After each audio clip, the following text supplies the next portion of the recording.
Pernah kepikiran nggak sih, bekal paling penting buat sukses di dunia kerja yang super dinamis ini apa ya? Kalau kamu mikir jawabannya cuma ijazah, mungkin perlu dipikirin lagi. Jawabannya itu keahlian yang nyata. Nah, kali ini kita bakal bedah tuntas kenapa pendidikan kejuruan itu bisa jadi jawaban dan kunci strategis buat masa depan Indonesia. Yuk, langsung kita mulai. Pasti banyak dari kita yang ngerasain ini kan? Udah bertahun-tahun sekolah, pas mau lulus muncul pertanyaan gede di kepala.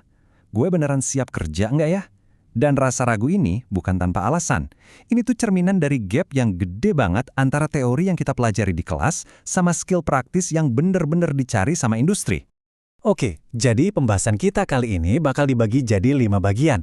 Pertama, kenapa sih dunia kerja itu haus banget sama skill? Kedua, gimana pendidikan kejuruan bisa jadi jembatannya?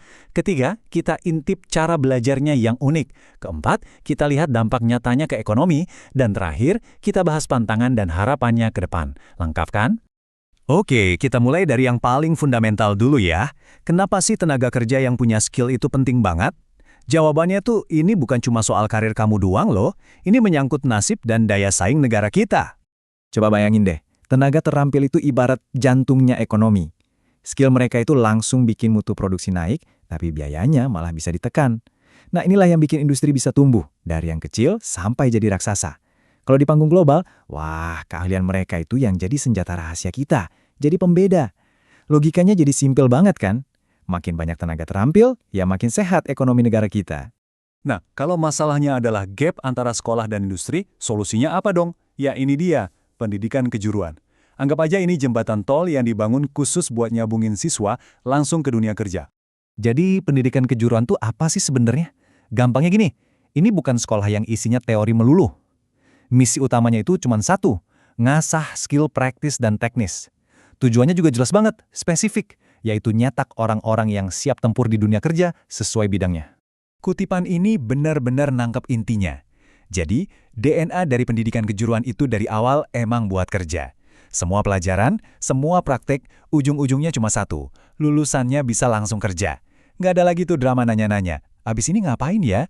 Sekarang, kita masuk ke bagian yang paling seru. Gimana sih cara belajarnya? Nah, disinilah bedanya kelihatan banget. Kuncinya cuma satu, belajar langsung pakai tangan, alias praktek. Ada 3 pilar utama yang bikin sistem ini jalan. Pertama, kurikulumnya harus gercep, ngikutin teknologi terbaru. Kedua, metodenya learning by doing, belajar sambil ngerjain bukan cuma ngapalin.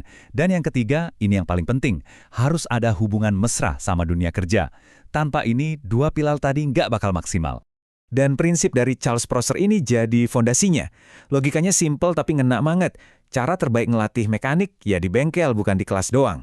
Siswa harus megang alat yang sama, nemuin masalah yang sama, dan kerja pakai standar yang sama persis kayak di dunia kerja.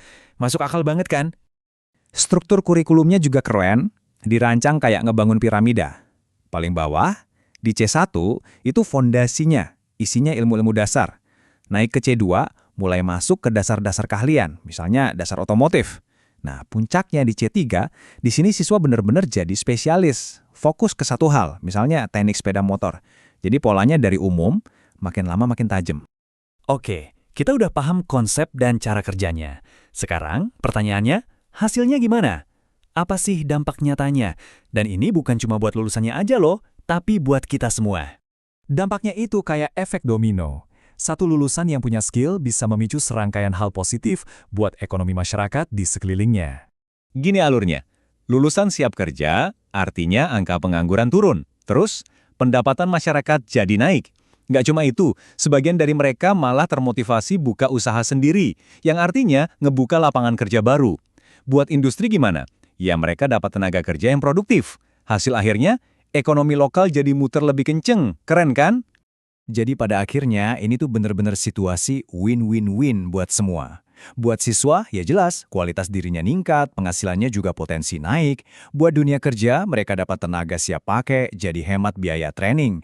Dan buat kita semua, masyarakat, ini artinya kesejahteraan meningkat dan produktivitas nasional juga ikut naik. Semua senang, semua untung.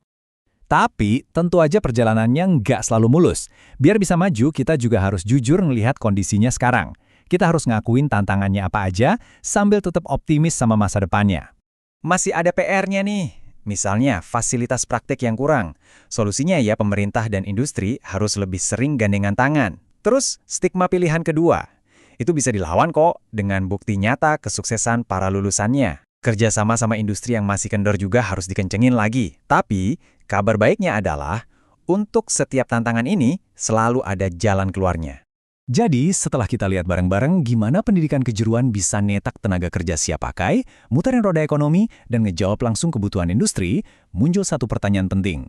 Mungkin udah saatnya kita nggak lagi ngelihat pendidikan kejuruan ini sebagai alternatif aja, tapi sebagai jawaban utama untuk masa depan Indonesia yang lebih jago dan kompetitif. Gimana menurut kamu?